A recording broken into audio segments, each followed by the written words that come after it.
আমাদের আজকের গল্প মাসুদ রানা সিরিজের রক্তের রং দ্বিতীয় খণ্ড। লিখেছেন লেখক কাজী আনোয়ার হোসেন। প্রথম প্রকাশ 1973 সাল। পার্ট 2। এখন গোলমাল করলে দুটো খুনের সাথে জড়িয়ে গিয়ে মহা ঝামেলায় আটকে যেতে পারে ওরা। কাজেই গোপনে অনুসরণ করাই স্থির করল সে। আবছা ধারণা নিয়ে কোনো কাজ করা উচিত হবে না। যখন পরিষ্কার বুঝতে পারবে কি করা উচিত, কেবলমাত্র তখনই কিছু একটা করার চেষ্টা করবে সে। যেন কিছুই দেখেনি, কিছুই বোঝেনি, এমনই ভাব করে দাঁড়িয়ে রইল সে। মিসেস গুপ্তের ট্যাক্সি ছেড়ে দিতেই বিল চুকিয়ে দিয়ে বেরিয়ে এলো সে হোটেল থেকে। স্টেশনের পথে একটা গাঢ় রঙের সানগ্লাস আর ছোট্ট একটা অটোমেটিক ড্রিল কিনলো সে ট্যাক্সি থামিয়ে। স্টেশনে পৌঁছে লোকজনের ভিড়ে মিশে অপেক্ষা করলো মিসেস গুপ্তির জন্য। বুঝতে পেরেছে সোফিয়া মস্ত বিপদে পড়েছে এখন আব্বাস মির্জা। খুব সম্ভব আবার উসেনের লোকের হাতে তুলে দিতে নিয়ে চলেছে ওকে মিসেস গুপ্ত, কোনো ওষুধের সাহায্যে কাবু করে। কাজেই এখন প্রতিটা পদক্ষেপ সাবধানে ফেলতে হবে ওকে, নইলে মহা বিপদ হবে আব্বাস মির্জার। এলো ওরা। টিকিট কনফার্মেশন হয়ে যেতেই ট্রেনে তোলা হলো আব্বাস মির্জার ইনভ্যালিড চেয়ার। কুলি দুজন এবার লাগেজ নিয়ে যাচ্ছে, মিসেস গুপ্ত রয়ে গেছে ট্রেনের ভেতরেই। কুলিদের পিছু পিছু ট্রেনে উঠল সোফিয়া। কোন কম্পার্টমেন্টে ঢুকলো ওরা লক্ষ্য করলো। একজন রেল কর্মচারী রিজার্ভড লেখা একটা প্লাস্টিক সাইনবোর্ড টাঙিয়ে দিচ্ছে মিসেস গুপ্তের কম্পার্টমেন্টে। ঠিক পাশের কম্পার্টমেন্টেই বসে পড়ল সোফিয়া। মাঝারি কম্পার্টমেন্ট, 6-7 জন যাত্রী, সবাই পুরুষ। খানিকক্ষণ পরই সবার দৃষ্টি আকর্ষণ করে হন্তদন্ত হয়ে গার্ডকে ডাকতে ডাকতে ছুটে গেল পিছন দিকে একজন ভদ্রলোক পাশের কামরা থেকে বেরিয়ে। ভিড়ের সাথে মিশে গেল সোফিয়া। দাঁড়িয়ে রইল রিজার্ভড কামরার দরজার সামনে, উৎসুক দর্শকদের জটলায়। গার্ড এসে দরজা খুলতেই প্রথম চোখ পড়ল সোফিয়ার মিসেস গুপ্তের উপর, তারপর আব্বাস মির্জার উপর। মেঝেতে পড়ে থাকা সিরিজটা দৃষ্টি আকর্ষণ করল ওর। ও পাশের সিটের উপর রাখা কেসটাও চোখ এড়ালো না। বজ্র মুষ্টিতে ধরে আছে আব্বাস মির্জা। মিসেস গুপ্তের চোখে পানি। গার্ডকে দেখে আব্বাস মির্জার হতাশ ভঙ্গি, মিসেস গুপ্তের স্বস্তি, সবই দেখে ফেলল সে দরজাটা বন্ধ হয়ে যাওয়ার আগেই। আর কিছুই বুঝতে বাকি রইল না ওর। সব লোককে আব্বাস মির্জার ইউটে তুলে দেশে পাঠিয়ে দেওয়ার নিজের চুল ছিঁড়তে ইচ্ছে ওর। মস্ত বোকামি হয়ে গেছে। আজকে জনা 10 লোক থাকলে এখন আব্বাস মির্জাকে উদ্ধার করা 10 মিনিটের কাজ ছিল। এক্ষুনি হুড়মুড় করে ঢুকে তুলে নিয়ে গেলে কারো কিছু করবার সাধ্য ছিল না। যাই হোক, এখন সে কথা ভেবে কোনো লাভ নেই। হয়তো শেষ পর্যন্ত দেখা যাবে আব্বাস মির্জার নির্দেশে সবাইকে দেশে পাঠিয়ে দেওয়াই উচিত হয়েছে। না বুঝে তো আর নির্দেশ দেয়নি লোকটা। এখন ওর কর্তব্য হচ্ছে যে করে হোক কৌশলে আব্বাস মির্জাকে উদ্ধার করা। কিন্তু কিভাবে? বাথরুমে ঢুকলো সোফিয়া। ট্রেনটা চালু হতেই 1 ইঞ্চির 8 ভাগের 3 ভাগ ব্যাসের একটা আগর বিট লাগালো সে অটোমেটিক ড্রিলের মাথায়। ঠিক কোন অ্যাঙ্গেলে ড্রিল করলে পাশের কামরার বেশিরভাগ অংশ চোখে পড়বে আন্দাজ করে নিয়ে শুরু করলো সে কাঠ খোঁড়া। খুব ধীরে ধীরে চাপ দিচ্ছে সে ড্রিলের হ্যান্ডেলে। 1 সুতো 2 সুতো করে ঢুকতে শুরু। আগরবিট বাথরুমের কাঠের ভিতর ঢুকতে শুরু করলো। ছোট্ট একটা ফুটো হয়ে গেল 2 মিনিটের মধ্যেই। ঠিক 3 ইঞ্চি দূরে আরেকটা ফুটো করলো সে একই মাপের। ভিতরের দৃশ্য দেখার জন্য অতটা তাড়া বোধ করলো না সে। প্রথমেই কাঠের গুঁড়োগুলো ফেলে দিল সে কমোডের ফোকর দিয়ে। সামান্যতম 1 আধ কণাও যেন না থাকে সেদিকে বিশেষ লক্ষ্য দিল। কারো সন্দেহ যাতে না হয় সেদিকে যত্ন নিতে হবে। চারদিকে চোখ বুলিয়ে যখন নিশ্চিন্ত হলো, তখন ছোট্ট ফুটো দুটোতে চোখ রাখলো সোফিয়া। ভিতরের দৃশ্য দেখে চক্ষু স্থির হয়ে গেল ওর। মিনিট খানেক চেয়ে থেকে কান গরম হয়ে উঠল ওর। দ্রুত হাতে আব্বাস মির্জার কাপড় খুলছে নগ্ন মিসেস গুপ্ত। মহিলা নিঃসন্দেহে পারভার্টেড। চোখ সরিয়ে নিতে বাধ্য হলো সোফিয়া 2 মিনিট পর। কপাল ঘেমে গেছে ওর, হার্টবিট বেড়ে গেছে, টিপ টিপ শব্দ শুনতে পাচ্ছে সে নিজেই। বার দুই শিরে উঠল শরীরটা আপনা আপনি। আবার চোখ রাখলো সে ফকরে। মন্ত্রমুগ্ধের মতো দেখলো 2 মিনিট শির শির করছে শরীরটা, দুই কান গাল গরম হয়ে উঠেছে, মনে হচ্ছে ভাব বেরোচ্ছে নাক দিয়ে। ছিটকে সরে এলো সোফিয়া। এপাশ ওপাশ মাথা নেড়ে দূর করে দেওয়ার চেষ্টা করলো কুৎসিত দৃশ্যটা মন থেকে। খেয়াল হলো এতক্ষণ বাথরুমে থাকাটা ঠিক শোভন হচ্ছে না। চোখে মুখে পানি ছিটিয়ে বাথরুম থেকে বেরিয়ে এলো, বসলো সে সিটে। চোখের সামনে ভাসছে পাশের কম্পার্টমেন্টের দৃশ্যটা। ফেরিওয়ালার কাছ থেকে কাগজ কিনলো একটা, কিন্তু মন বসাতে পারছে না কাগজে। ছটপট করছে সোফিয়া। 12 ঘন্টা সময় কাটাবে কি করে সে? আধ ঘন্টা পর আবার গিয়ে ঢুকলো সে বাথরুমে। মরার মতো পড়ে আছে আব্বাস মির্জা, বুক পর্যন্ত একটা শাড়ি দিয়ে ঢাকা। মিসেস গুপ্তের শরীরে কোনো পরিচ্ছেদ নেই। পায়ের উপর পা তুলে কাত হয়ে বসে আছে পাশের সিটে, হাতে জ্বলন্ত সিগারেট। মেয়ে লোকটার আশ্চর্য সুন্দর ফিগার দেখে হিংসে হলো সোফিয়ার। শরীরের কোথাও বাড়তি বা কমতি কিছু নেই, ঠিক যেখানে যেমনটি দরকার তাই দিয়েছে ওকে বিধাতা। আশ্চর্য রূপ মহিলার। লোভাতুর দৃষ্টিতে চেয়ে রয়েছে আব্বাস মির্জার দিকে। বিশ্রাম নিচ্ছে। বেরিয়ে এলো সোফিয়া। কেমন একটু লজ্জা লজ্জা লাগছে। 6 জন পুরুষ সহযাত্রীর সামনে ইতিমধ্যেই 2বার বাথরুমে ঢোকার জন্যে। সামান্য একটু মাথা ঝাঁকিয়ে দূর করে দিল সে লজ্জাটা। 100 বার বাথরুমে গেলেই বা কার কি? পেঙ্গু জংশনে ট্রেন থামতেই নেমে গেল সোফিয়া। স্টেশনের গায়ে লাগানো পোস্ট অফিস থেকে ফোন করলো মান্দলয়ে ওর এক বান্ধবীর কাছে, স্টেশনে গাড়ি পাঠাবার জন্য। ট্রেন ছাড়ার পূর্ব মুহূর্তে এসে উঠল আবার গাড়িতে, গোটা দুয়েক ইংরেজি থ্রিলার হাতে নিয়ে। ঘন্টাখানেক পর আবার ঢুকলো সে বাথরুমে। আবার সেই দৃশ্য, কিন্তু এবার দুই একটা টুকরো কথা ভেসে আসছে। ফুটোয় কান পাতল সোফিয়া। ভালোই করেছ, বেঁচেছি আমি। উসেনের কাছে নিজেকে আমার নিতান্ত নগণ্য একটা পণ্য সামগ্রী মনে হতো। ওর তুলনায় আমি কিছুই না।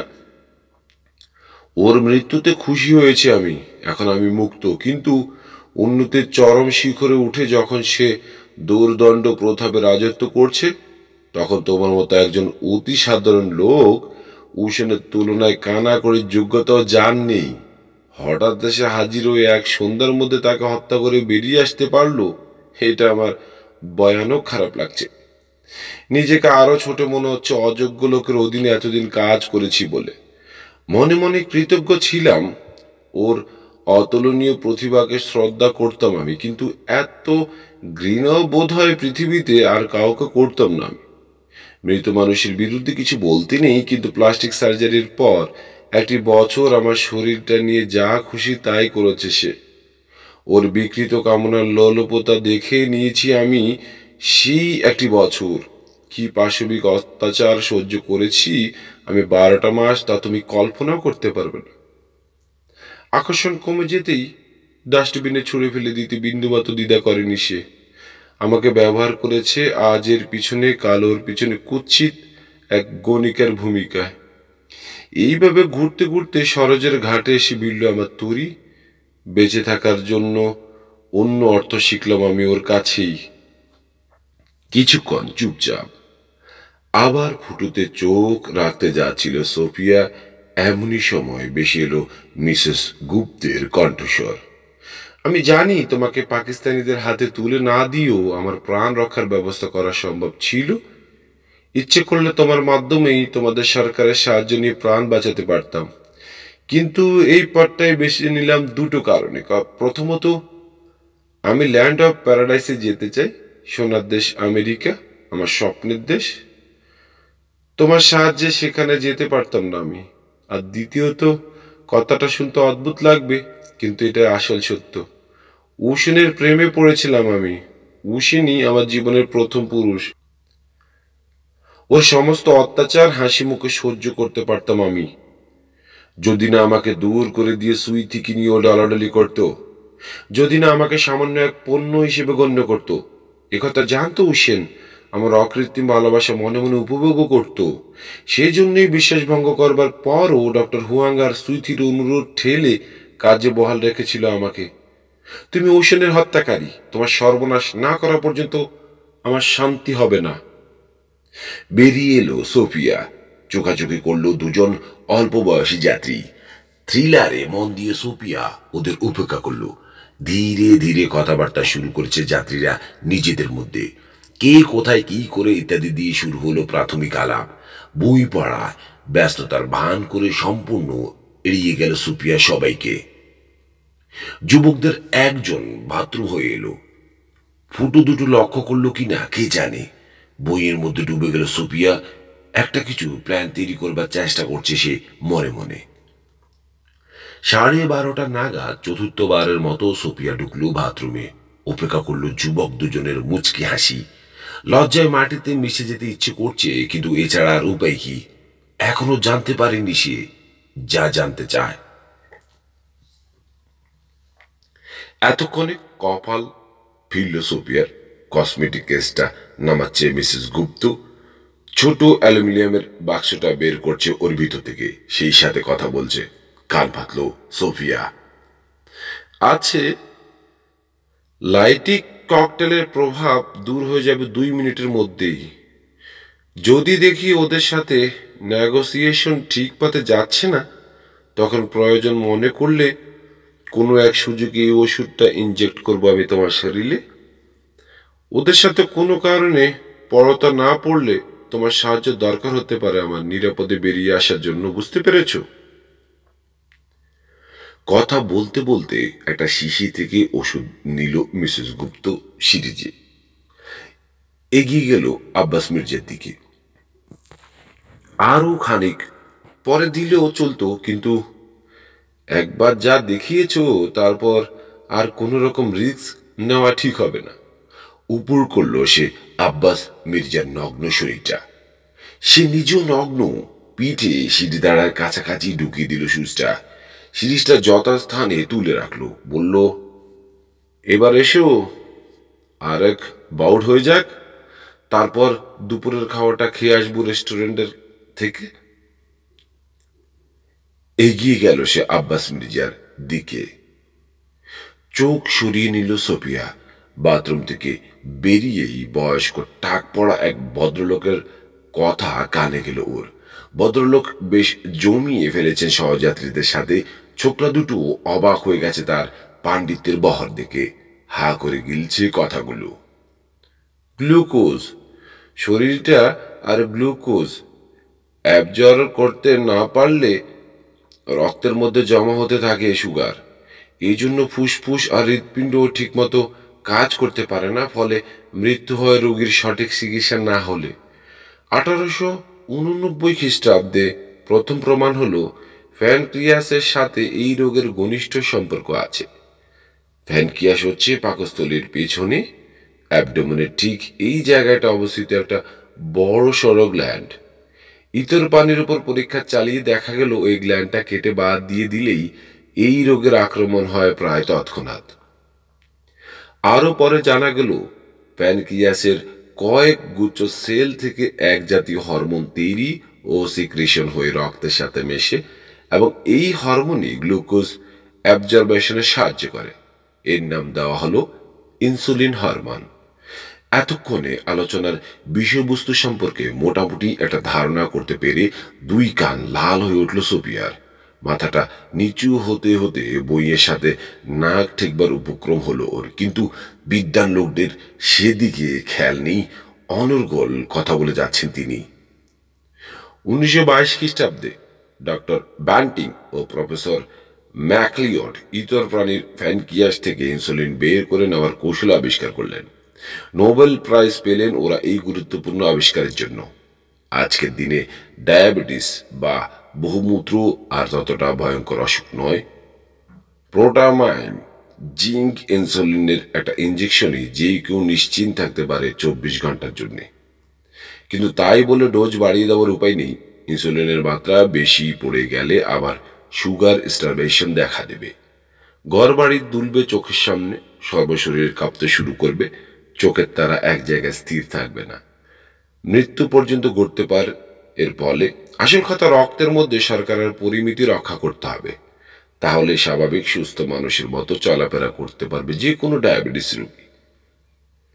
কেউ যাতে মনে করে যে ওর বক্তব্য শেষ হয়ে গেছে, সেই জন্য শাসনের ভঙ্গিতে এক আঙ্গুল তুললেন বৃদ্ধ। বললেন, না, এখনো শেষ হয়নি, আরো কথা আছে।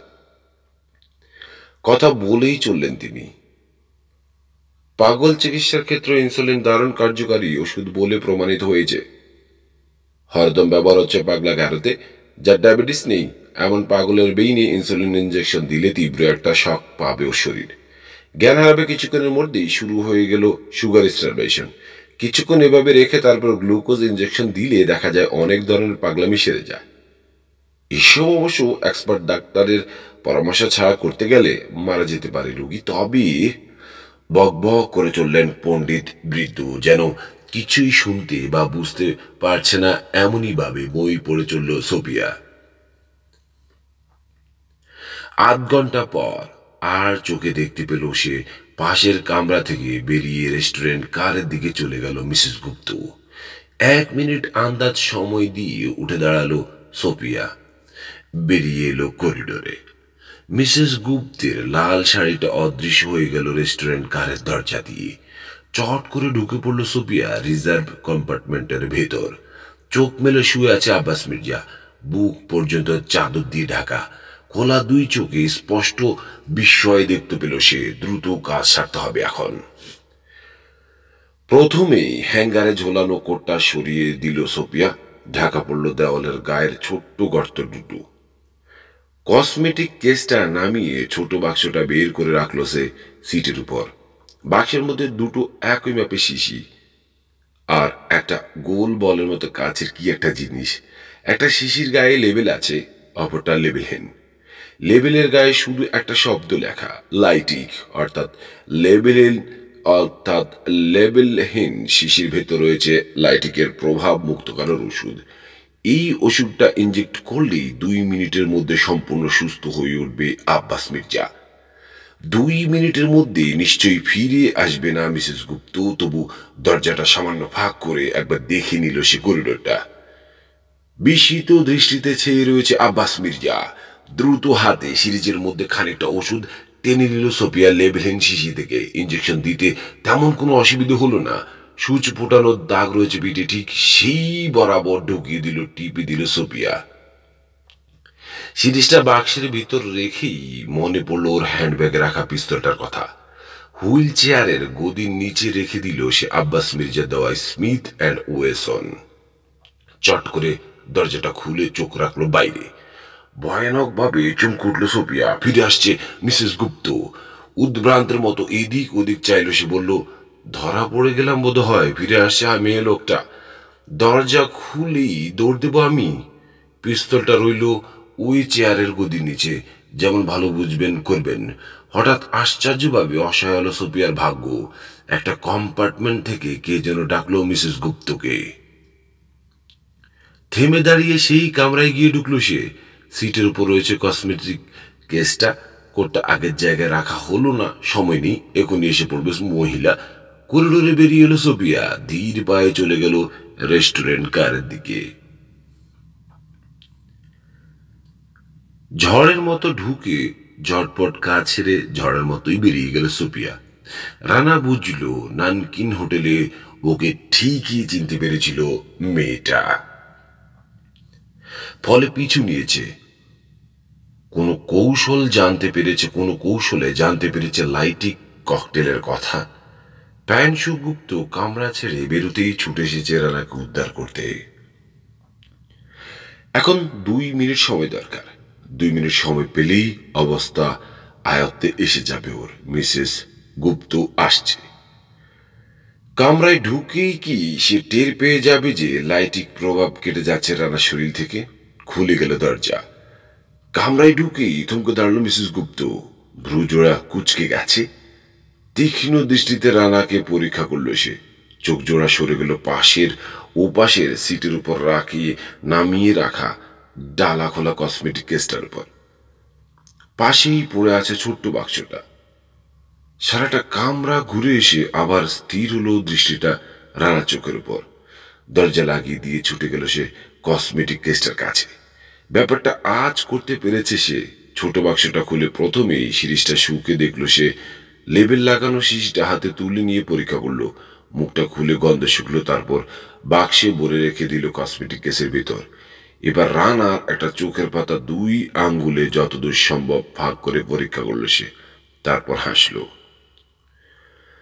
মনে মনে হিসেব করে দেখলো রানা 2 মিনিট পার হয়ে গেছে। ওষুধের প্রভাবটা কেটে যাওয়ার সাথে সাথেই প্রথমে কি করবে, তারপর কি করবে সব ঠিক করা উচিত। কিন্তু চেষ্টা করেও 1 ইঞ্চি নড়াতে পারল না সে হাত বা পা। মিথ্যা কথা বলেছিল নাকি মেয়ে লোকটা? বোঝা যাচ্ছে এই ট্রনে তোমার অন্তত একজন মঙ্গলাকাঙ্ক্ষী বন্ধু রয়েছে। বন্ধু না বলে বান্ধবী বলাই বোধ হয় বাসার দিক থেকে বেশি শুদ্ধ। দারুণ এক্সপার্ট মেয়ে বোঝা যাচ্ছে। তবে গার্ডের ডাকে উপাসের একটা কামরায় না ঢুকলে খুব সম্ভব হাতে নাতেই ধরতে পারতাম ওকে। কামরার চারপাশে দেওয়ালে চোখ বোলানো মিসেস গুপ্ত বলল, কিন্তু কোনখান থেকে চোখ রাখছো আমাদের উপর? তোমার কোটটা 2 আংটা সরানো হয়েছে কেবল। এছাড়া ঘরের আর কিছুই এদিক ওদিক করা হয়নি।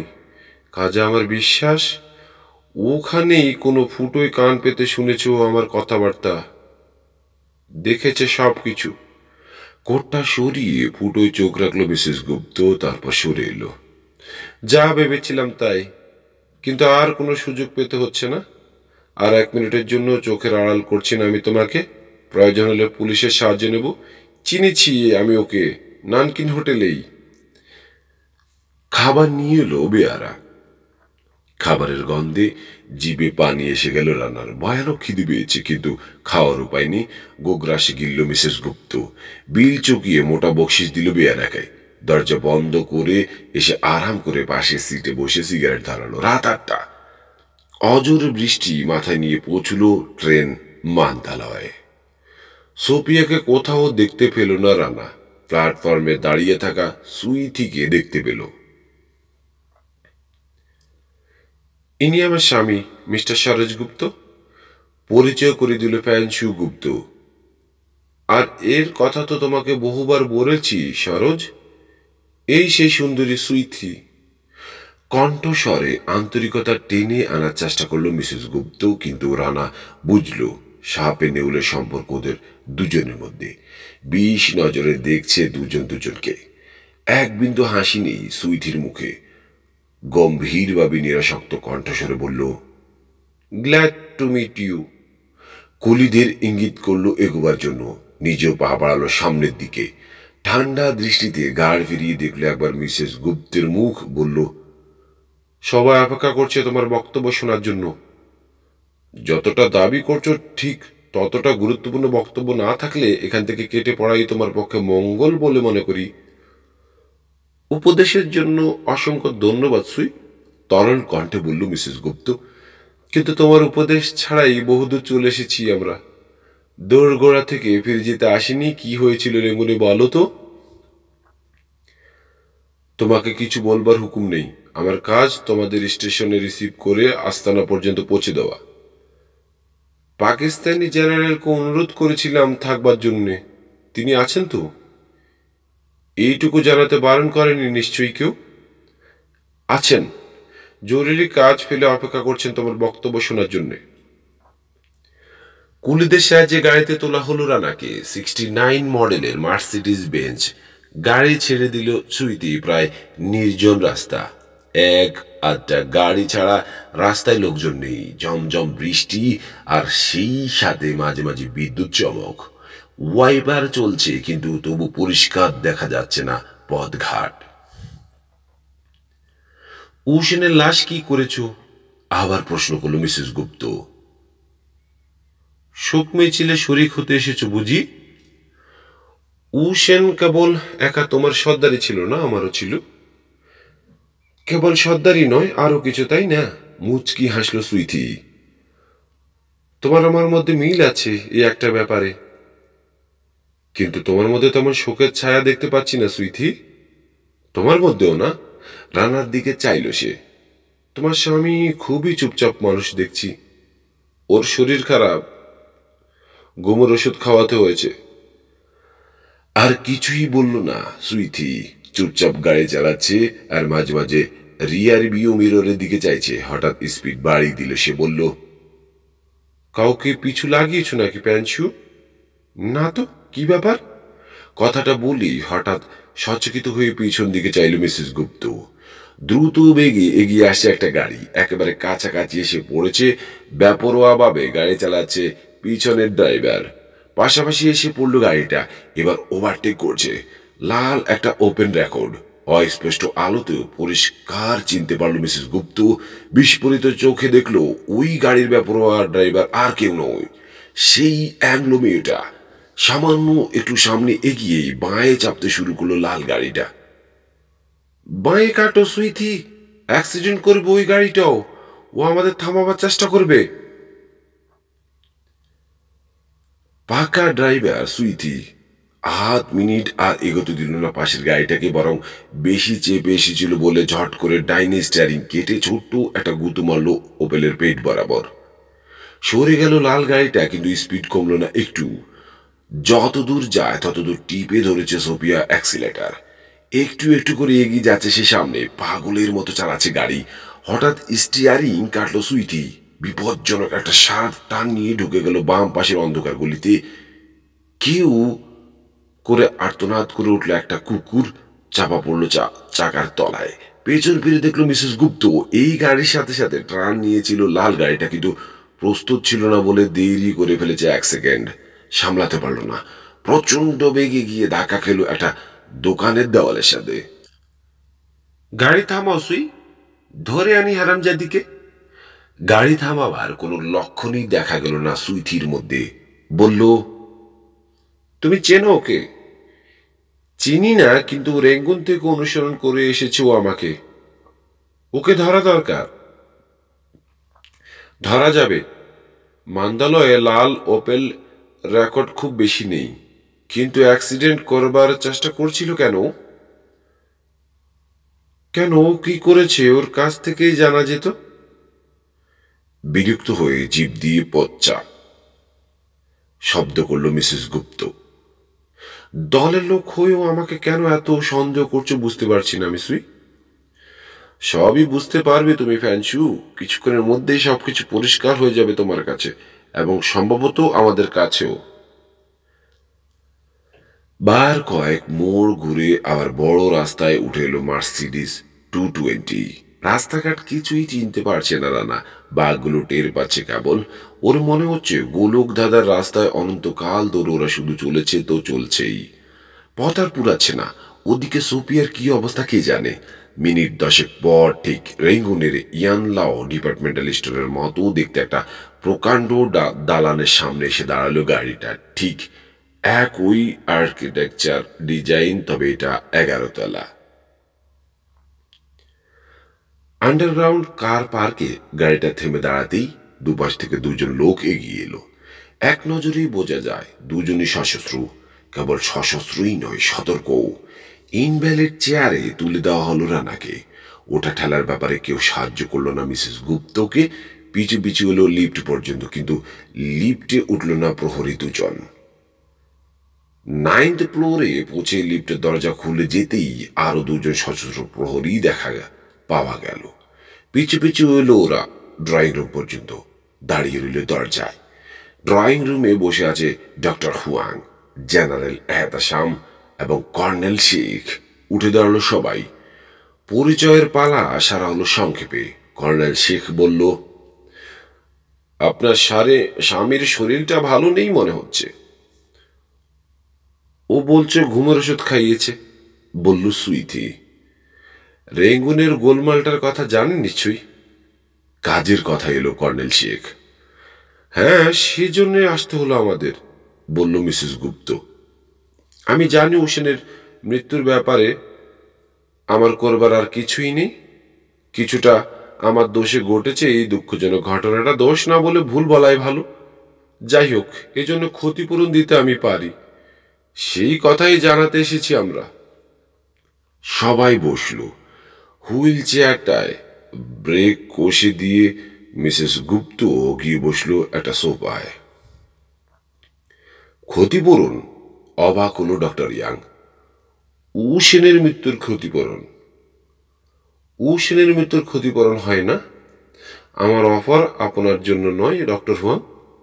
জেনারেলের সাথে আমি একটা চুক্তিতে আসতে চাই। আপনার কাছে আমি আর কিছুই আশা করি না। আমি জানি আপনাদের কাছ থেকে মৃত্যু ছাড়া আর কিছুই প্রাপ্য নেই আমার। এই কথা কেন বলছো প্যানশু? যেন অন্তরে ব্যথা পেয়েছে এমনিভাবে বলল ডক্টর হুয়াং। আপনার নিশ্চয়ই জানা আছে গতকাল রাতে ইয়ান ফ্যাং গিয়েছিল আমাদের হোটেল কামরায় আমাদের খুন করবার জন্য র্যাঙ্গুনি। এরপর আপনাদের কাছ থেকে আর কি আশা করতে পারি আমি বলুন? রানার দিকে চাইল মিসেস গুপ্ত। সেই জন্যেই সরোজের আজ এই অবস্থা। ব্যাংকে পাঠানো হয়েছিল আব্বাস মির্জা বলে সেই লোকটাকে ঠেকাবার জন্য, বলল ডক্টর হুয়াং। ব্যর্থ হয়েছে সে। বলেন কি? আহাতকে উঠল কর্নেল শেখ। ব্যর্থ হয়েছে? তাহলে কোথায় সে? সোজা জেনারেলের দিকে চাইল মিসেস গুপ্ত। আমার হাতে বন্দি। তোমার হাতে? একসাথে কথা বলে উঠল হুয়াং এবং সুইটি। অসম্ভব, বলল কর্নেল শেখ। খুবই সম্ভব কর্নেল। বিজয়িনীর ভঙ্গিতে সবার দিকে চাইল মিসেস গুপ্ত। ও এখন আমার হাতে বন্দি, সম্পূর্ণ সুস্থ সবল জীবিত। একমাত্র আমি জানি কোথায় আছো। আপনারা ওর ব্যাপারে উৎসাহী হতে পারেন মনে করে এসেছি আমি আপনাদের কাছে। ইচ্ছে করলেই আমার সাথে একটা চুক্তিতে আসতে পারেন আপনারা। মিছে কথা বলছে, বলল সুইটি। আশ্চর্য, আপনি যা দাবি করছেন না, অসম্ভব। মাথা নাড়ল কর্নেল শেখ। খল খল করে হেসে উঠল মিসেস গুপ্ত। কসমেটিক কেসটার গায়ে তবলা বাজালো। ওটা খুলে ওর ভেতর থেকে সিগারেট আর লাইটার বের করে ধরালো। লম্বা করে টান দিয়ে ধোয়া চড়ল ছাতের দিকে। বলল, জল খাবো এক গ্লাস। উঠে গিয়ে রানাকে একটু আরাম করে বসবার ব্যবস্থা করে দিল, টানা হেঁচড়া করে এখানে ওখানে বালিশ গুজি দিয়ে। রানার হাতের তালুতে 2 আঙ্গুল দিয়ে ঘষা দিল। লাফ দিয়ে উঠল 2টো আঙ্গুল। রানা নিজেও উপলব্ধি করতে পারছে কিছুক্ষণ থেকেই বোধ ফিরে আসছে ওর হাতে। সব শেষের ইঞ্জেকশনটা তেমন কার্যকরী হয়নি। খুব সম্ভব ইচ্ছে করেই কম করে দিয়েছে মিসেস গুপ্ত ওষুধের ডোজ। এখন আর ঘর বাড়ি দুলছে না চোখের সামনে। সামান্য একটু কুচকে গেল মিসেস গুপ্তের ব্রু জোড়া। ফিরে গিয়ে বসল সে সোফায়। কই, কেউ জল খাওয়াবে না? সুই, ওকে এক গ্লাস জল দাও, বলল হুয়াং। তারপর ফিরল মিসেস গুপ্তের দিকে। তুমি বলতে চাও জেনারেলের সাথে গুরুত্বপূর্ণ কথা আছে বলতে তুমি আব্বাস মির্জাকে গ্রেপ্তারের কথা বুঝিয়েছিলে? মানে সত্যি তুমি ওই ভয়ঙ্কর লোকটাকে বন্দি করেছো? ঠিক তাই। উসেনকে খুন করে সোজা নানকিন হোটেলে আমাদের সুইটে এসে হাজির হয়েছিল আব্বাস মির্জা। ওখানে ইয়ান ফ্যাং অপেক্ষা করছিল ওর জন্য। সুইটির হাত থেকে পানির গ্লাস নিয়ে ডগ ডগ করে কয়েক ঢোকে শেষ করল মিসেস গুপ্ত শেষ বিন্দুটি পর্যন্ত। ফ্যাংকেও খুন করেছে লোকটা। সত্যি বলেছেন, লোকটা অত্যন্ত ভয়ঙ্কর। গ্লাসটা ফিরিয়ে দিল সুইটির হাতে। আপনি সিনেমা থেকে ফিরেই বন্দি করে ফেললেন ভয়ঙ্কর লোকটাকে, বলল কর্নেল শেখ। কেমন যেন অবিশ্বাস্য মনে হচ্ছে আমার কাছে। কৌশলে ওর বিশ্বাস উৎপাদন করেছিলাম আমি। বাকিটুকু খুবই সহজ কাজ। তোমার কথা যদি সত্য বলে ধরে নেওয়া যায় তাও ব্যাপারটায় অপরিষ্কার থেকে যাচ্ছে, বলল ডক্টর হুয়াং। তুমি নিশ্চয়ই ওর কাছেই শুনেছ যে মারা গেছে উসেন। ওকে তৎক্ষণাৎ হত্যা না করে মন্দালয় পর্যন্ত আমাদের পিছু পিছু এসেছো তুমি কি করতে? নিজস্ব কোনো পরিকল্পনা আছে ওর, বলল সুইটি। নিশ্চয়ই, জোরের সাথে বলল মিসেস গুপ্ত। খামোকা আসতে যাব কেন? আগেই বলেছি জেনারেলের সাথে আমি একটা চুক্তিতে আসতে চাই। টাকা? প্রশ্ন করল সুইটি। হ্যাঁ, টাকা, পাসপোর্ট এবং নিরাপত্তা, গম্ভীর মিসেস গুপ্ত। ভগবান, মাথা খারাপ হয়ে গেছে ওর, বলল সুইটি বিস্মিত কণ্ঠে। না, মাথা আমার ঠিকই আছে।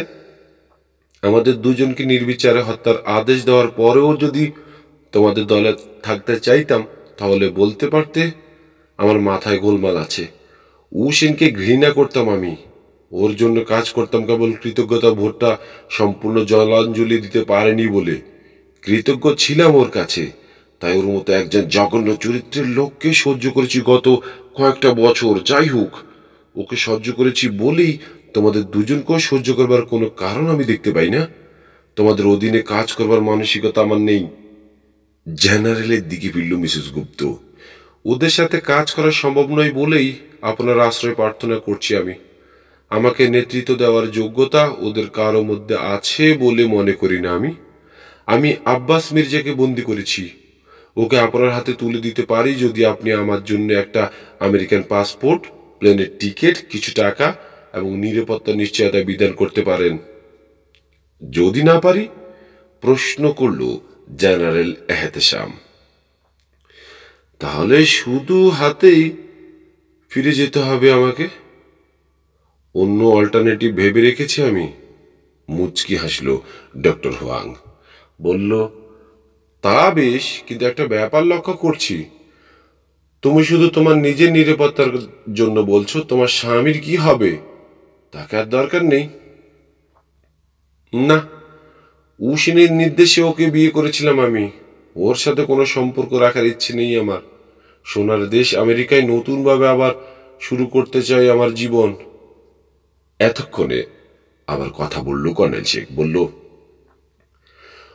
ওই লোকটার বিনিময়ে আপনি যা চাইছেন তা দিতে আমরা অত্যন্ত আনন্দের সঙ্গে রাজি হয়ে যেতাম।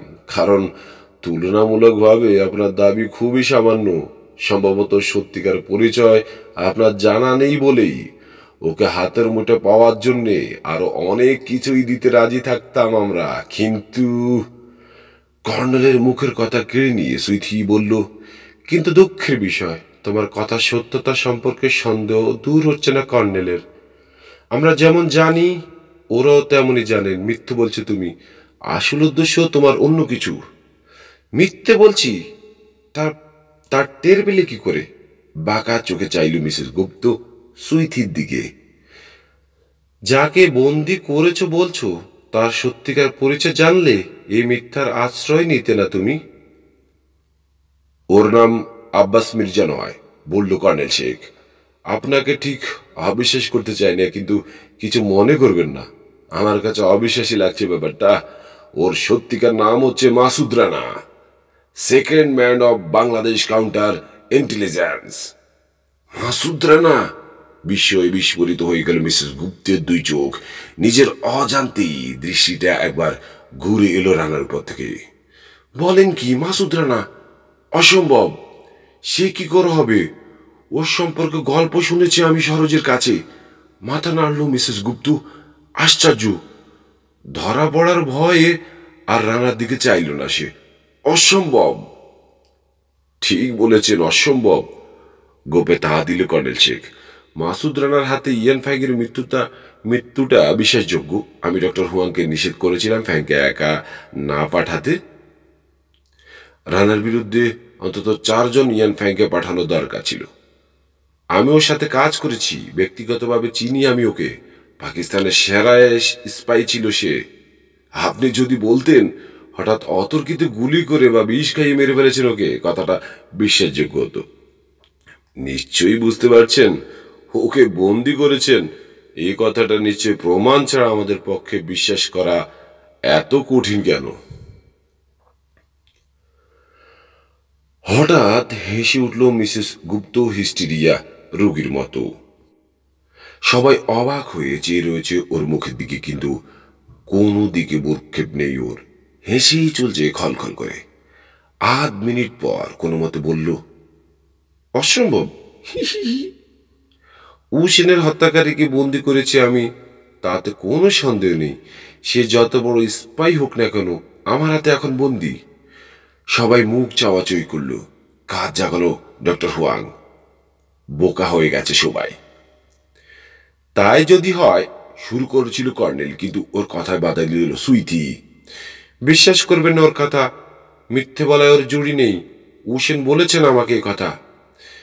বিশ্বাস বা অবিশ্বাস করা আপনাদের ইচ্ছের উপর নির্ভর করে। হাসি থামিয়ে বলল মিসেস গুপ্ত।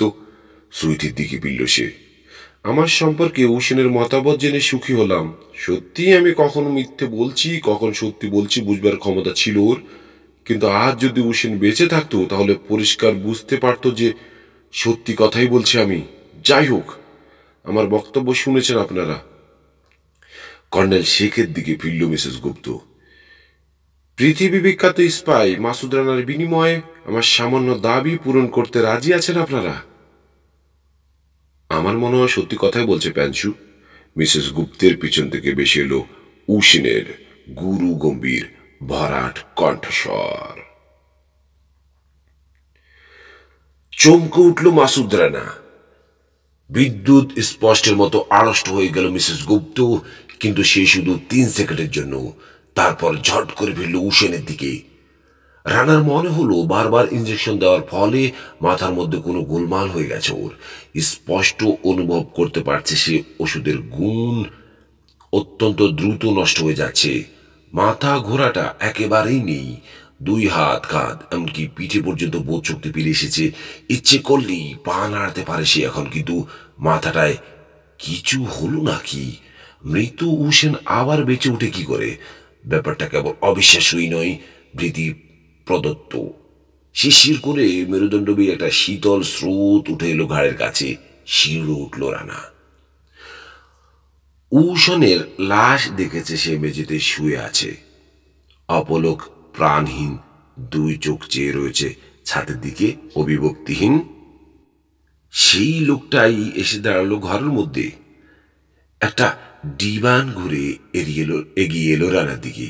তেমনি আড়ষ্ট হাঁটার ভঙ্গি, পিঠ কাঁধ আড়ষ্ট সোজা। যখন ঘুরছে ঘাড় না ফিরিয়ে সারাটা শরীর ঘোরাচ্ছে। আরেকবার শিরে উঠল রানার শরীর। মিস্টার সরোজগুপ্ত, এতদিন আপনার নামই শুনেছি কেবল। আজ আপনার সাথে পরিচিত হবার সুযোগ পেয়ে সত্যি আনন্দ বোধ করছি। কাছাকাছি এসে দাঁড়ালো উসেন। ওর হাত ধরে হুইল চেয়ারের কাছে এসে দাঁড়ালো সুইথি। রানার গাল, দাড়ি, গোপ, নাক, কপাল ছুঁয়ে দেখল উসেন। দম আটকে পড়ে রইল রানা। ওদিকে মিসেস গুপ্তের অবস্থাও তথৈবচ। ফ্যাকাশে মুখে চেয়ে রয়েছে সে এদিকে। কথা বলেই চলেছে উসেন। অবশ্য আপনি আমার অপরিচিত নন। আপনার কথা এতই শুনেছি প্যাঞ্চুর কাছে যে সাক্ষাৎ পরিচয় না থাকলেও আপনার নৈত্যনৈমিত্তিক অনেক অভ্যাস, এমনকি মুদ্রা দোষ পর্যন্ত জানা হয়ে গেছে আমার। আপনার প্রতি প্যাঞ্চুর অকৃত্রিম ভালোবাসার কথা জেনে একসময় রীতিমতো ঈর্ষাবোধ করেছিলাম আমি, কিন্তু আজ আপনার জন্য দুঃখই বোধ করছি। কি ভয়ঙ্কর নাগিনীর পাল্লায় আপনি পড়েছেন ভাবতেও গা শিউরে উঠছে।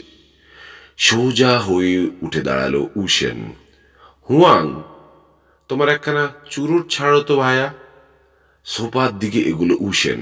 রানা লক্ষ্য করল দরজায় দাঁড়ানো প্রহরী 2 জন কখন যেন আলগোছে এসে দাঁড়িয়েছে হুইল চেয়ারের 4 হাতের মধ্যে। তুমি কোনজন ফ্যানচু? বলল উসেন। সিগারেটের চেয়েও সরু একটা সিগার বের করে দিল ডক্টর হুয়াং উসেনের হাতে। ঠোঁটে লাগাতেই আগুন ধরিয়ে দিল সেটায়। বলল, 3 নম্বর সোফায়। মিসেস গুপ্তের সামনে এসে দাঁড়ালো উসেন। ছুঁয়ে দেখল মুখটা। বলল, বাহ, কি সুন্দর। কে বিশ্বাস করবে এই সৌন্দর্যের অন্তরালে লুকিয়ে আছে ভয়ঙ্কর এক ঊর্ধ্বতপনা গক্ষুর। পেছন ফিরলেই এক মুহূর্ত দ্বিধা করবে না যে ছবল দিতে। ও আমাকে বলেছিল মারা গেছো তুমি, ফ্যাস ফ্যাসে কণ্ঠে বলল মিসেস গুপ্ত। মাসুদ রানা বলেছিল খুন করেছে তোমাকে। মিসেস গুপ্তের পাশের সোফায় বসে পড়ল উসেন। আর তুমি তা বিশ্বাস করেছিলে বোকার মতো, হাসল উসেন। হুয়াংয়ের দিকে ফিরে বলল, ডাক্তার, সরোজগুপ্তকে সুস্থ মনে হচ্ছে না কেন? ফ্যানচু বলছে ওকে ঘুমের ওষুধ খাইয়েছে। ও সুইথি, চুরুটটা নিভে গেছে, ধরিয়ে দাও তো লক্ষ্মী। কর্নেল শেখের দিকে ফিরল উসেন। দেখলেন, আমি বলেছিলাম না, রেঙ্গুন থেকে এত দূর আমাদের পিছু পিছু দাওয়া করে আসার পিছনে প্যান্সুর বিশেষ কোনো মতলব আছে প্রমাণ হলো? হাসল সে। আসলে বেশ কিছুদিন যাবৎ আমার মৃত্যু কামনা করে আসছে ও মনে মনে, তাই মাসুদ রানার কথা খুব সহজেই বিশ্বাস করে বসেছে, তাই না প্যান্সু? ওকে নিশ্চয়ই জিজ্ঞেস করার প্রয়োজনও বোধ করেনি কিভাবে হত্যা করেছে আমাকে। মাথার খুলির ঠিক নিচে গালের উপর প্রচন্ড জোরে আঘাত করেছিল সে আমাকে। যে কোনো সাধারণ লোক ওই আঘাতে অক্কা পেতে 1 সেকেন্ডের বেশি দেরি করবে না। হায় হায়, প্রায় পিস পিস করে বলল মিসেস গুপ্ত। নিজের অজান্তেই রানার দিকে চাইল সে। রক্তশূন্য ফ্যাকাশে হয়ে গেছে ওর মুখটা। রানা বুঝল সাবধান না হলে ধরা পড়ে যাবে সবার কাছে মিসেস গুপ্ত। এখন আর হাই হাই করে কি লাভ ফ্যান্সু? খুন করতে পাঠাবার সময় ওকে বলে দেওয়া উচিত ছিল তোমার। ওই বেচারার দোষ নেই, দোষ তোমার। ও জানবে কি করে যে আমার ঘাড় আগে থেকেই মটকানো ছিল? রান্নার দিকে ফিরল হোসেন। এই আধ পাগলা সার্জন মেরামত করেছিল আমাকে প্লেন ক্রাশের পর মিস্টার সারজগুপ্ত। কিছু কিছু জিনিস সে ফিরিয়ে দিতে পারেনি আমাকে, যেমন দৃষ্টিশক্তি, কিন্তু বাদ বাকি সবই করেছে সে সাধ্য মতো। মাথার পেছন দিকটায় টোকা দিল সে দুটো। অডন্টয়েড প্রসেসরকে প্রোটেকশন দেওয়ার জন্য এই চামড়ার নিচে আছে একটা স্টিল প্লেট। যদিও মাসুদ রানার প্রচণ্ড আঘাতটা চুল পরিমাণে এদিক এদিক হয়নি, একেবারে ডেড সেন্টারের ঠিক জায়গা মতো পড়েছে। বেচারার দুর্ভাগ্য, স্টিলের পাত ভেদ করবার ক্ষমতা দেয়নি ভগবান তাকে। কয়েকটা টান দিল সে শুরু চুরুটে। এখনো মাথাটা ধরে আছে, এছাড়া আর কোনো ক্ষতি হয়নি আমার। আমার কপাল ভালো, আমরা সব সহযোগীরা ফ্যানসুর মতো যখন তখন রং বদলায় না। আমার প্রতি ভালোবাসায় বা বিশ্বস্ততায় কোনো খাদ নেই ওদের।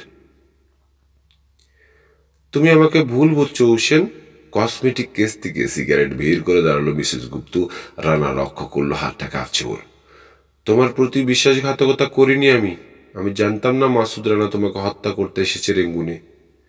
যখন আমার সামান্য ভুলে ঘটে গেল ঘটনাটা এবং পর মুহূর্তে এসে হাজির হলো আমাদের মৃত্যুদূত, তখন এছাড়া আর কি করবার ছিল আমার বলো? উশিনকে চুপ করে থাকতে দেখে কর্নেল শেখের দিকে ফিরল মিসেস গুপ্ত। আমি বুঝতে পারছি এদের সাথে আর কোনোভাবেই আপোষ হবে না আমার। এরা আমার দিকটা ভাবতে মোটেই প্রস্তুত নয়। কাজে আবার একবার আমার প্রস্তাবটার কথা ভেবে দেখবার অনুরোধ করছি আপনাদের কর্নেল। মাসুদ রানা এবং তার ছিনিয়ে নেওয়া ফাইলটা এখন আমার হাতে। পেতে হলে আমার সাথে চুক্তি করতে হবে। ধরো যদি আমি বলি মাসুদ রানাকে কবজায় পাওয়ার জন্য জেনারেল যতটা উৎসুক, আমিও ঠিক ততটাই, তাহলে? বলল হোসেন। হাজার হোক, আমার ঘাটটাই ভাঙবার চেষ্টা করেছিল সে, কর্নেল বা জেনারেলের নয়। সেক্ষেত্রে তোমার বক্তব্য কি? বক্তব্য একই। আমার দরকার মার্কিন পাসপোর্ট, প্লেনের টিকিট, কিছু টাকা এবং নিরাপত্তা। সরোজ গুপ্তের প্রতি প্রেম, প্রেম মিছে মায়া। বাহ বাহ বাবা, কেমন বোধ করছেন মিস্টার সরোজগুপ্ত? একেই ভালোবেসেছিলেন, বিশ্বাস করেছিলেন আপনি? কেমন লাগছে এখন? কর্নেল শেখকে উসখুস করতে দেখে আশ্বস্ত করার ভঙ্গিতে একটা হাত তুলল হোসেন। আমি জানি মাসুদ রানাকে হাতে পাওয়ার ব্যাপারে আপনি কি পরিমাণ উদ্গ্রীব। আপনার অনুভূতি আমি স্পষ্ট উপলব্ধি করতে পারছি কর্নেল শেখ। আপনি চাইছেন যদি সত্যি ওর হাতে মাসুদ রানা বন্দী হয়ে থাকে, তাহলে গোলমাল না করে ও যা চাইছে তাকে দিয়ে হস্তগত করা দরকার। কিন্তু আমার কিছু কথা আছে। আমি বিশ্বাস করি কোনো না কোনো কৌশলে আটকে রেখেছে ও মাসুদ রানাকে, কিন্তু তাই বলে ওর অন্যান্য কথা বিশ্বাস করবার কোনো যুক্তিগত কারণ আমি দেখতে পাই না। ওর অন্য কোনো মতলব আছে, আরও কোনো ক্ষতি করবার প্ল্যান এঁটেছে ওরা।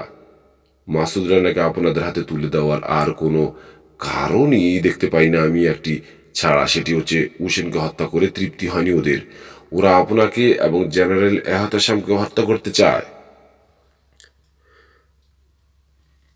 যদি তাই হয়, বলল কর্নেল শেখ, তাহলে ওকে বন্দি করা আমাদের জন্য আরো জরুরি প্রয়োজন হয়ে দাঁড়াচ্ছে। যে করে হোক ওকে আনতে হবে আমাদের হাতের মুঠোয়। তার জন্য প্রয়োজন হলে মিসেস গুপ্তকে। কিছুই দিতে হবে না, মুচকি হাসল হুসেন। মাসুদ রানা এখন আমাদের হাতের মুঠোতেই আছে। আপনার 3 হাতের মধ্যে বসে আছে সে কর্নেল শেখ। হাতকে উঠে এদিক ওদিক চাইল কর্নেল শেখ। রানার দিকে নাচি গম্ভীর কণ্ঠে বলল হুসেন, আপনার শারীরিক অবস্থা সম্পর্কে আমার পরিষ্কার কোনো ধারণা নেই মিস্টার মাসুদ রানা। সত্যি ঘুমের ওষুধ দেওয়া হয়েছে কিনা পরীক্ষা করবে ডাক্তার এখনই। ইতিমধ্যে যদি এক চুল নড়াচড়া করেন তাহলে খুলি ফুটো হয়ে যাওয়া আপনার। দুটো স্মিথ অ্যান্ড ওয়েসন ম্যাগনাম তাক করে ধরা আছে আপনার মাথার দিকে। তড়াক করে উঠে দাঁড়ালো কর্নেল শেখ। বলেন কি? আতঙ্কিত দৃষ্টিতে চেয়ে রয়েছে সে রানার দিকে। এপাশ ওপাশ চাইলেও সে রানা যদি হঠাৎ আক্রমণ করে বসে তাহলে কিভাবে আত্মরক্ষা করবে বুঝে নেওয়ার জন্যে। কর্নেলের ভয় সঞ্চারিত হয়েছে জেনারেলের মধ্যেও। উঠে দাঁড়িয়েছে সেও। দ্রুত পায়ে এগিয়ে এলো সুইটি। হ্যাচকা টান দিল রানার দাড়ি দৌড়ে। চড়চড় করে ছিঁড়ে উঠে গেল কয়েকগুচ্ছ দাড়ি। জ্বালা করে উঠল রানার গাল। ঠাস ঠাস দুটো চড় কষালো সে রানার গালে। দাঁতে দাঁত চেপে উচ্চারণ করল, শুয়ারের বাচ্চা। হুসেনের প্রতি মাত্রাধিক আসক্তির পরিচয় পেয়েছে রানা তার প্রতিটা সহযোগীর ব্যবহারে। চুম্বকের মতো আশ্চর্য এক আকর্ষণ আছে লোকটার মধ্যে। রানা লক্ষ্য করেছে সে নিজেও বেশ খানিকটা দুর্বলতা বোধ করছে এই আশ্চর্য লোকটার জন্যে। অন্ধ লোকটাকে হত্যা করে খুশি হতে পারেনি সে, যদিও সে জানে হুসেনের প্রতি দুর্বলতা একটা অন্ধ বাঘের খাঁচায় ঢুকে তার জন্যে মমতা বোধ করবারই সমতুল্য। তবু লোকটার বিরুদ্ধে ক্রোধ বা ঘৃণা উদ্বেগ করতে পারেনি সে নিজের মধ্যে। এখন মিসেস গুপ্তের কোনো কথাই বিশ্বাসযোগ্য হবে না হুসেনের কাছে। কিন্তু রানা জানে হুসেন জীবিত আছে জানলে কিছুতেই দলের বিরুদ্ধে যেত না মিসেস গুপ্ত। এই আকর্ষণের উৎসটা কোথায় জানবার বড় ইচ্ছে হল ওর। কেন এমন মন প্রাণ দিয়ে ভালোবাসে ওকে ওর লোকজন। মিস্টার মাসুদ রানা জানেন একটু লড়াচড়া করলেই মারা পড়বেন উনি, বলল হুসেন। কিন্তু তবু একটু যেন বেশি স্থির মনে হচ্ছে ওকে। প্যাঞ্চু, ওকে জানিয়ে দাও তোমাদের খেলা শেষ হয়েছে। ভুল বুঝেছ হুসেন। মাসুদ রানা নড়াচড়া করছে না সত্যি সত্যি নড়বার ক্ষমতা নেই বলে। লাইটিক ককটেল দিয়েছে আমি ওকে। নানান কথা ওর বিশ্বাস উৎপাদন করেছিলাম, তাই কাবু করতে অসুবিধা হয়নি। ওকে বিশ্বাস করা কত বিপজ্জনক দেখলেন তো মিস্টার মাসুদ রানা। যাই হোক ডাক্তার, দেখো দেখি একটু পরীক্ষা করে প্যান্সুর এই কথাটাই বিশ্বাস করা যায় কিনা। এগিয়ে এসে রানার একটা চোখ ফাঁক করলো হুয়াং 2 আঙ্গুলে। সামান্য ঝুঁকে পরীক্ষা করলো। যায়, কিন্তু লাইটিকের প্রভাব নষ্ট হয়ে যাচ্ছে দ্রুত। মাথা জাগালো হুসেন আপন মনে। ব্যাপারটা বেশ গোরালো হয়ে উঠছে। কি বলেন জেনারেল? পিস্তল যখন আছে ওকে গুলি করলেই তো সবকিছু সহজ হয়ে যায়, বলল জেনারেল। ঘুমন্ত অবস্থাতেও ভয়ঙ্কর এই লোক। এর সম্পর্কে সব শুনেছি আমি শেখের কাছে। আমার মনে হয় এখনই গুলি করা উচিত। হা হা করে হাসল হুসেন। আপনি দেখছি ভয়ে একেবারে কুঁকড়ে গেছেন। কেন বাঙালিদের হাতে আপনারা তুলোধুনো হয়েছেন বোঝা যাচ্ছে কিছুটা। আপনার মুখে এই কথা আশা করিনি আমি জেনারেল। যাই হোক প্যান্সু, আমরা কিছুক্ষণের মধ্যেই জানতে পারবো তোমার এখানে আসার আসল উদ্দেশ্য। তার আগে সত্যি করে বলো দেখি ঠিক কয়টার সময় শেষ ইঞ্জেকশনটা দিয়েছ? ঘন্টা 2 আগে হাফ ডোজ দিয়েছি। এদের সাথে কথাবার্তায় পড়তা না পড়লে এখান থেকে বেরোতে ওর সাহায্য দরকার পড়তে পারে মনে করেছিলাম। একটা দীর্ঘশ্বাস ছাড়ল মিসেস গুপ্ত। তোমার জন্য আমি দুঃখিত মাসুদ রানা। তোমার সত্যিকার পরিচয় জানলে হয়তো এখানে এভাবে নিয়ে আসতাম না তোমাকে। এখন বুঝতে পারছি তোমাকে বুদ্ধি দিয়ে পরাজিত করতে পারিনি আমি। আসলে তোমার মহত্বের সুযোগ নিয়েছি মাত্র।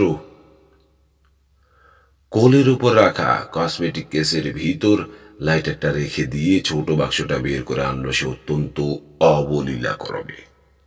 হুসেনের দিকে ফিরে বলল, আবার একবার নতি স্বীকার করছি আমি তোমার বুদ্ধির কাছে হুসেন। আমি বুঝতে পারছি তোমার প্ল্যান বেঁচতে গেছে। মাসুদ রানা এখন তোমাদের হাতের মুঠোয়। আমি বুঝতে পারছি আমার প্ল্যান বেস্তে গেছে। মাসুদ রানা এখন তোমাদের হাতের মুঠোয়। পাইলটাও কোথায় আছে জেনে যাবে তোমরা ওর উপর নির্যাতন চালালেই। তোমাদের কাছে আমার প্রয়োজন পুরিয়েছে, কাজে এখন বিদে নিতে চাই আমি। অনুমতি দিলেই উঠতে পারি।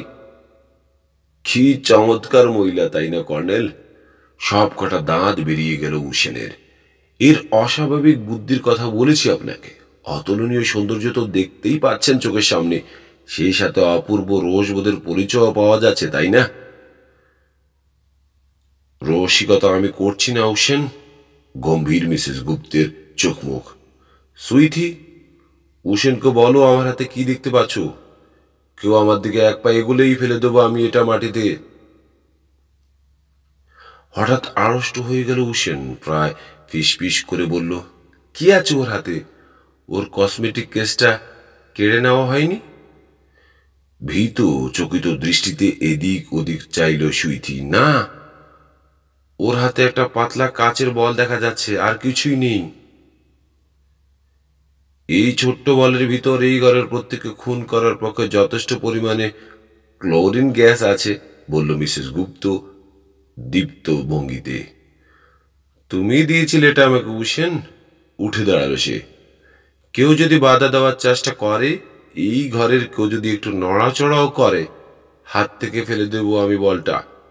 এর ফলে আমিও মারা যাব ঠিকই, তোমরাও কেউ বাঁচবে না। চোখের পাতা পর্যন্ত সাবধানে পেলছে এখন ঘরের প্রতিটা লোক। ধীর পায়ে দরজার দিকে এগুলো মিসেস গুপ্ত। আরো গল্প, কবিতা, উপন্যাস পেতে আমাদের চ্যানেলটি লাইক, কমেন্ট, শেয়ার এবং সাবস্ক্রাইব করতে ভুলবেন না।